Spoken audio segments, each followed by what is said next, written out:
Hi, this is Stacia, and today we're going to look at a training game played on chess.com. I was really hoping to break 1700 again this game, so let's have a look and see what happened. I had an opponent rated 1718, and he played the move e4. So I played e5. It's my go-to move these days. And now f4, the king's gambit. Yeah, pretty interesting. I took the pawn. But I guess this is the interesting part. He didn't play knight f3, which is a normal move. He played this one, the bishop c4 move. Now, this one does allow queen h4 check, which I think is the best move. I'm going to check. Well, it looks like knight f6 is good. d5 is good. Queen h4, d5. Wow. d5 here looks a little bit crazy to me. But I guess the idea is we're going to give a pawn away.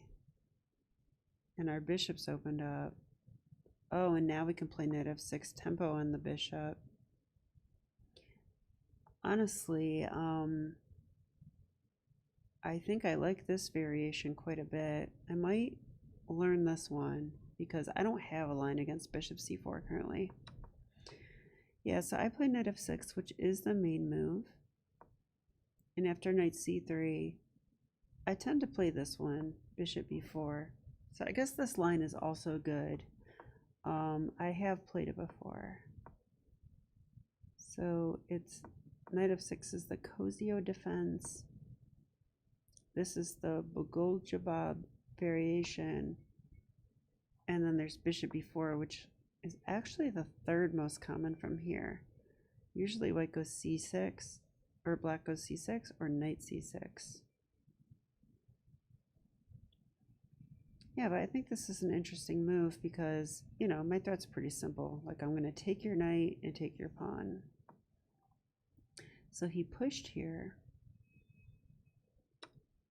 I think I've made this same mistake in the past now that I see this. I should just play d5 immediately.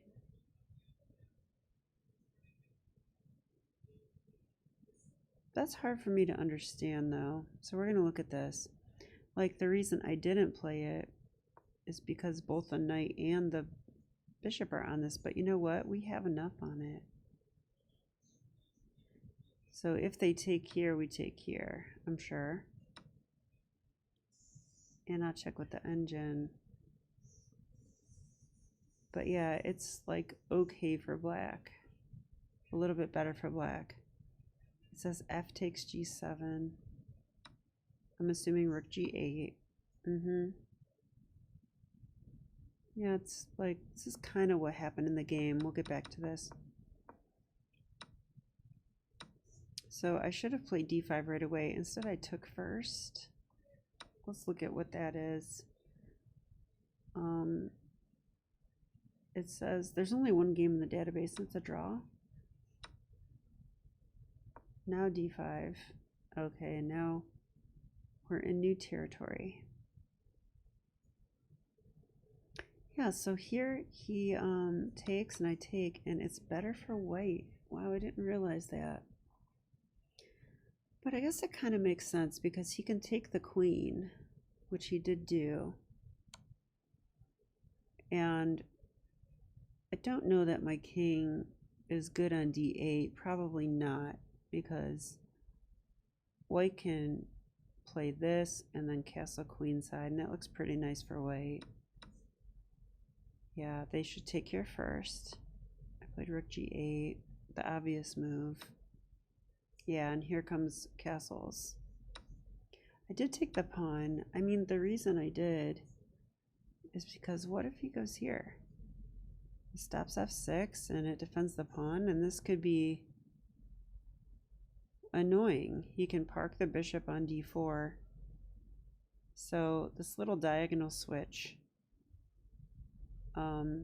was worrisome to me. So I want to look for a minute, like, had I played a different move like this, Does the computer like bishop e5? It does.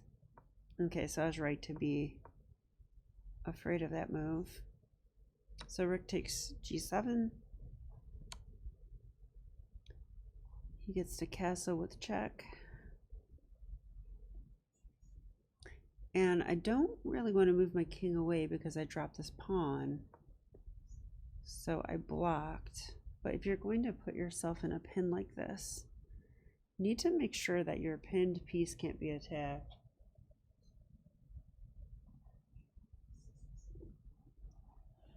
And my opponent doesn't have a light square bishop, so I don't see a way for him to attack the pin piece. So I thought this is okay. Okay, so he defended his pawn. I figured he would. Yeah, and now I decided to give up my pawn. I had sneaky intentions here. I'm trying to remember what they were.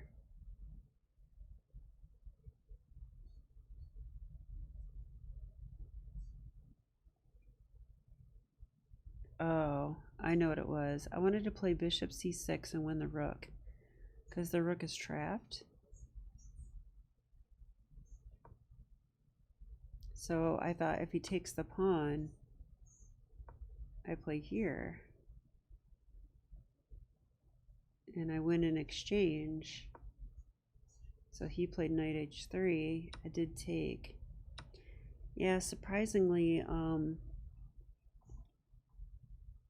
as natural as this looks for white, the way he played this part,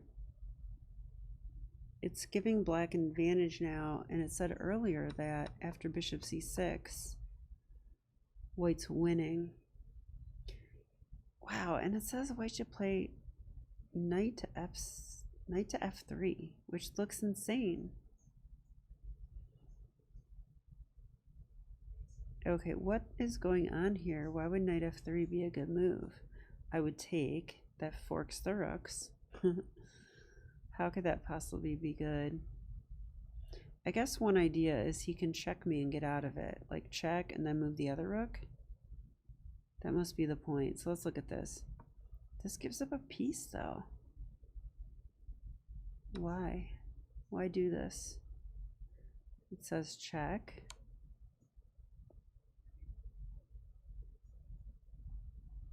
Okay, here I would think I was winning. Oh, I think I'm starting to see issues. I want to come back, but what about rook here? That would be a check and a fork. So I can't step there. So king f6 is forced. Now I'm attacking the rook, so he probably is going to move it. It says rook f1 though. Oh, pin the bishop. So king f6 was forced, which allows this pin. So white's going to get the piece back. Wow, look at that. So it says go king g6 now. Yeah, because I don't have a way to save that bishop. And I don't want to lose it with check. Honestly, I'd probably play here.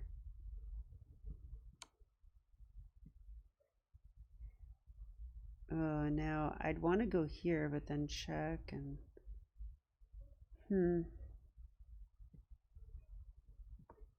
maybe king e7. Let's try this.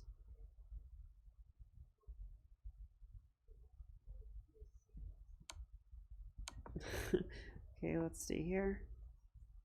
Now it says bishop f4. Yeah, this is pretty overwhelming position. So it looks like, what a tricky move that would be. So knight f3, trickiest move ever. Looks like you're giving up a piece and allowing a fork. But if you calculate this, turns out after check, king f6 is forced because of rook d1. And then rook here pinning. You get your piece back with a better position. Wow. Well, that's why the computer is awesome, and I'm Just someone trying to break 1700. Okay, let's continue though. So after this move, I did play here, and you know, I mean, I think knight h3 is a natural looking move. Knight f3 looks insane. Bishop d6 was also a move, which I considered here. I thought I could just move though. And actually, I thought I should stay next to the bishop. I was thinking about this move. Because now if he checks me, I win the bishop. Again, knight f3 works and is winning. That's a new one for me. That's definitely a new one for me. Okay, bishop takes h1, so I won the exchange. So I'm winning the game, I thought. Computer agrees. But now I need to untangle and convert this game. I'm not fully developed, so I think white has some compensation. So I went knight a6. Bishop stepped here. I thought f6. Bishop came here. Now knight c7. I'm getting my bishop in the game, or my knight. Yeah, and then suddenly my f-pawn comes under a lot of fire. So it's just a function of white's pieces being better placed than mine. This rook is silly. This rook is silly. This knight is sort of okay. My king's silly. My pawn is weak. I think my position, you know, like I'm up material, but my position is iffy. On the other hand, white's king is safe. Bishop is outposted. The knight is outposted. The rook's ready to come in with check. So I actually like white a little bit here, even though I'm up material. So I stepped here. What should I do? Yeah, computer likes it. Okay, the rook lined up on me. Yeah, and this was the toughest move of the game for me. I wanted to go knight e6 so bad, but I think it's not a good move. Knight e6 would help me trade things. Problem is, I thought he could do a couple things. He could take here. This is one way to play. So he wins the pawn with check. The rook is infiltrating. The bishop's lined up with my rook. I don't know about this. Peter says it's even, but I thought I might be losing here. But even more troubling is this move. That would be a fork on my rook and my pawn. Rook g6 is basically the only move, but then I thought the bishop could take. Yeah, and white is better here. So knight to e6 just simply doesn't work, even though that's the move that I want to play. So I had to find something else. And it's hard because what should I do? This might be my game losing move, actually. I guess I just spoiled the result. I played knight to e8. Okay, computer doesn't hate it. It says it's even. To keep my advantage, I have to play rook to g5.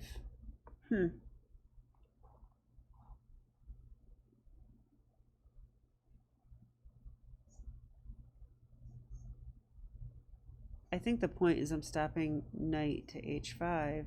I would expect... Oh, and he can't play h4 because I take.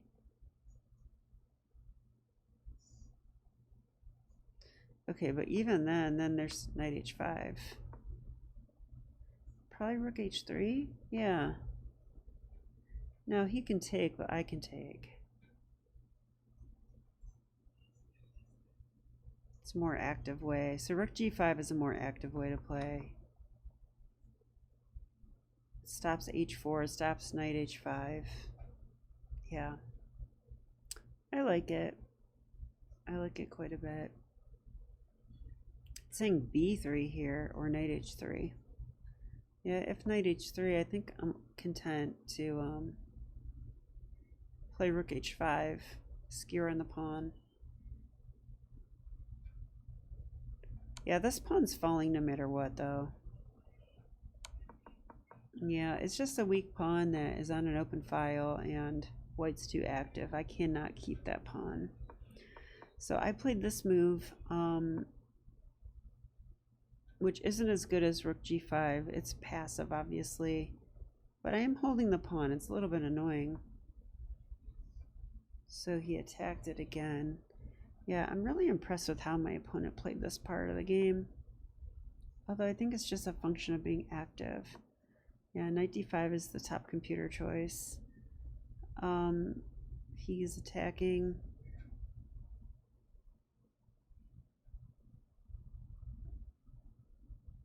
He's eyeing this and he's eyeing this.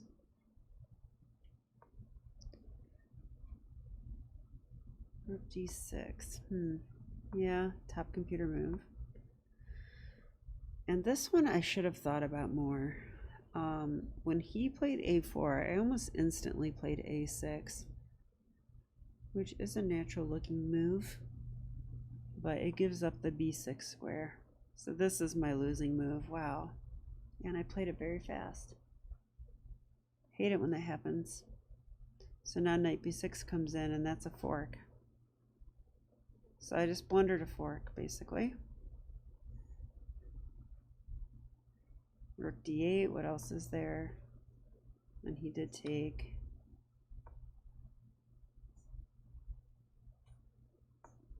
Yeah, and I played knight d6 rather quickly too, and he instantly played knight e5 check.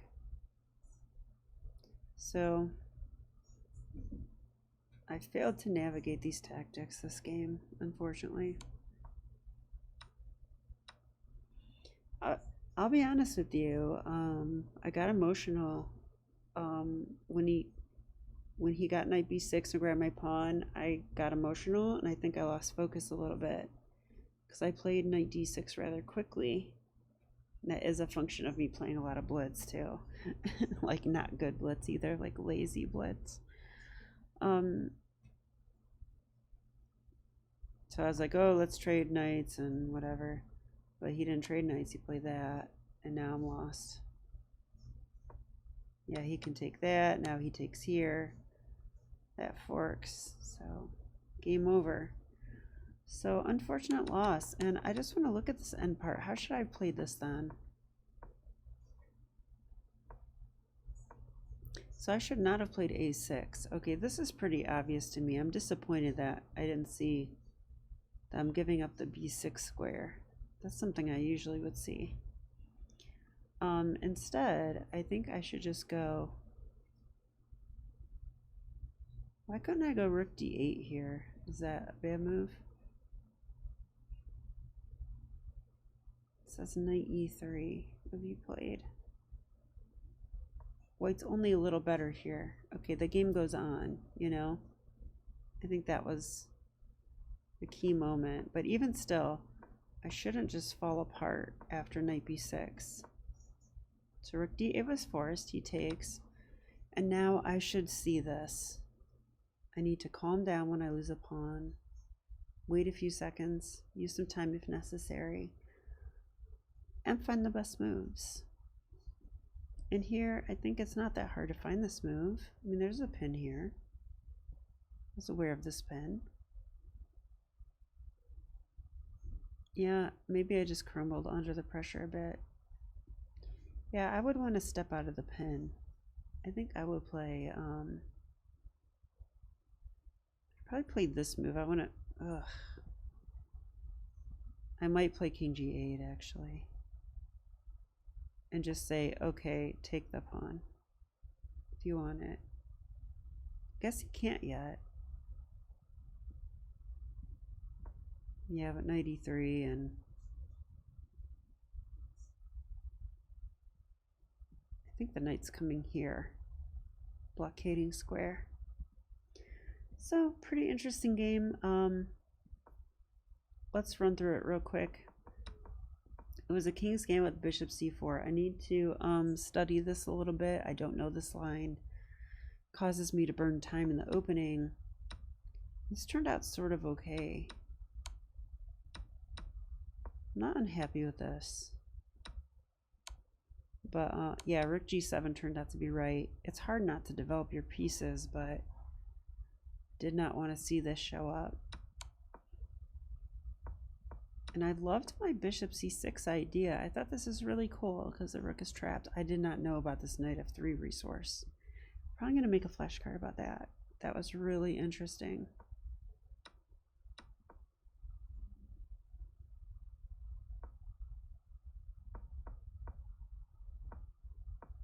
Yeah, and I think this is all okay. I'm not thrilled about knight e8. It would have been nice to find rook g5. More active way to play. But here, this is where I just fell apart. a6, giving up the square. But even more than that, just blundering this out of nowhere. Okay, well, disappointing game, but that's okay. That's why we play these training games, so that we can learn from them and do better next time. And I will break 1700 again, you guys. I promise you that.